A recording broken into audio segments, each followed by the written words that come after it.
মক্কা ছেড়ে রাসূল সাল্লাল্লাহু আলাইহি ওয়াসাল্লাম প্রথম যেদিন মদিনায় আসলেন, সেদিন মদিনার আকাশে বাতাসে অলিতে গলিতে কত আনন্দ যে ছড়িয়ে পড়েছিল। কখনো শুনেছেন কি সেই দিনের কথা? রাসূল সাল্লাল্লাহু আলাইহি ওয়াসাল্লাম মক্কা থেকে হিজরতের সংবাদ মদিনায় আগেই পৌঁছে গিয়েছিল। এই জন্যই মদিনাবাসী প্রত্যেক দিন ভোরে নামাজ শেষ করে বেরিয়ে পড়ত। মদিনার উপকণ্ঠে এসে উঁচু জায়গায় উঠে দাঁড়িয়ে থাকতেন আর রাসূল সাল্লাল্লাহু আলাইহি ওয়াসাল্লামের জন্য অপেক্ষা করতেন। তখন ছিল গরমকাল, এই কারণে রোদের তাপ অনেক বেশি ছিল। যতক্ষণ পর্যন্ত ছায়া থাকতো তারা সেখানে অপেক্ষা করতে থাকতেন, এই আশায় যে আজকে হয়তো রাসূল সাল্লাল্লাহু আলাইহি ওয়াসাল্লাম এসে পৌঁছাবেন। একদিন অপেক্ষা শেষ করে সবাই যার যার ঘরে ফিরে গিয়েছিলেন। তার একটু পরেই একজন ঘোষণা করলেন, হে মদিনাবাসী, ওই তো আমাদের মহান পুরুষ এসে পড়েছেন। এই ঘোষণা মুহূর্তেই ছড়িয়ে পড়ল মদিনায়, প্রতিটা ঘরে ঘরে অলিতে গলিতে। সেদিন যেন মদিনায় ঈদের চাঁদ দেখা গেছে, এমন আনন্দ শুরু হয়ে গিয়েছিল। সবাই দলে দলে ঘর থেকে রাস্তায় বেরিয়ে পড়েছিল। নারীরা বাড়ির ছাদ থেকে উকি চুকি দিয়ে দেখার চেষ্টা করেছিল, বাচ্চারা খুশিতে ছোটাছুটি করেছিল, আর একসাথে সবাই গাইছিল তালা আল বাদরু আলাইনা। মদিনাবাসীদের অধিকাংশই এর আগে কোনোদিন রাসূল সাল্লাল্লাহু আলাইহি ওয়াসাল্লামকে দেখেননি। তাই যেদিন তিনি মদিনায় প্রবেশ করলেন, সেদিন মানুষের দল নেমে এলো, চারদিক থেকে লোকজন ঘিরে ধরল। কিন্তু ভিড়ের মধ্যে তারা বুঝতে পারছিল না কে রাসূল সাল্লাল্লাহু আলাইহি ওয়াসাল্লাম আর কে তার সঙ্গী, কারণ আবু বকর রাদিয়াল্লাহু আনহু বয়সের কাছাকাছি ছিলেন।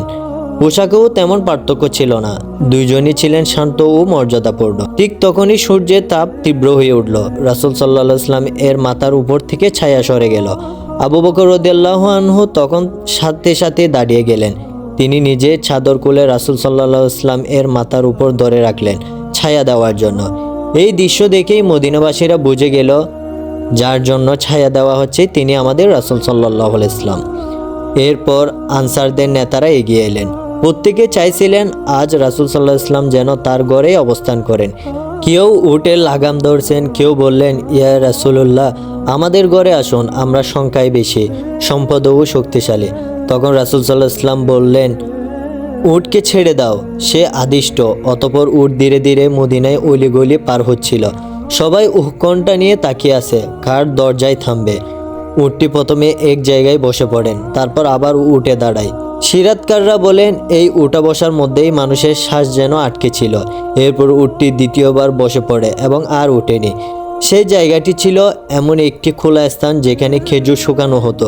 রাসূল সাল্লাল্লাহু আলাইহি ওয়াসাল্লাম সেই জায়গাটি মসজিদে নববীর জন্য নির্ধারণ করলেন। এরপর জিজ্ঞাসা করলেন, এখান থেকে সবচেয়ে নিকটবর্তী ঘরটি কার? লোকেরা বলল, আবু আইয়ুবের। রাসূল সাল্লাল্লাহু আলাইহি ওয়াসাল্লাম আবু আইয়ুব আনসারী রাদিয়াল্লাহু আনহু এর ঘরে উঠলেন। রাসূল সাল্লাল্লাহু আলাইহি ওয়াসাল্লাম আবু আইয়ুব আনসারী রাদিয়াল্লাহু এর ঘরে উঠলেন। আবু আইয়ুব রাদিয়াল্লাহু আনহু ও তার স্ত্রী যেন বিশ্বাসই করতে পারছিলেন না, তারা আনন্দে কাঁদছিলেন। আবু আইয়ুব রাদিয়াল্লাহু সঙ্গে সঙ্গে এসে রাসূল সাল্লাল্লাহু আলাইহি ওয়াসাল্লাম এর জিনিসপত্র কাঁধে তুলে নেন। আবু আইয়ুব রাদিয়াল্লাহু আনহু এর ঘর ছিল দুইতলা। তিনি স্বাভাবিকভাবে চাইলেন রাসূল সাল্লাল্লাহু আলাইহি ওয়াসাল্লাম যেন উপরতলায় থাকেন, কারণ তা ছিল খোলামেলা ও আলো বাতাসপূর্ণ। কিন্তু রাসূল সাল্লাল্লাহু আলাইহি ওয়াসাল্লাম চাইলেন নিচেই থাকতে, যাতে তার কাছে মানুষের যাতায়াত করতে সুবিধা হয়। কিন্তু আবু আইয়ুব রাদিয়াল্লাহু আনহু কষ্ট পাচ্ছিলেন যে তিনি রাসূল সাল্লাল্লাহু আলাইহি ওয়াসাল্লাম এর উপরে হাঁটবেন। আবু আইয়ুব রাদিয়াল্লাহু আনহু ও তার স্ত্রী সারা রাত ঘুমাতে পারেননি। তারা ভয় করছিলেন উপর থেকে তাদের কোনো কিছু পড়ে গিয়ে যেন রাসূল সাল্লাল্লাহু আলাইহি ওয়াসাল্লাম এর উপর না পড়ে। এক রাত তাদের পানির পাত্র ভেঙে গেল। তারা নিজেদের একমাত্র কম্বল দিয়ে তাড়াতাড়ি করে পানি ঘষে ফেলেন। যেহেতু মাটির ঘর ছিল, তাই এক ফোঁটাও যেন নিচে না পড়ে।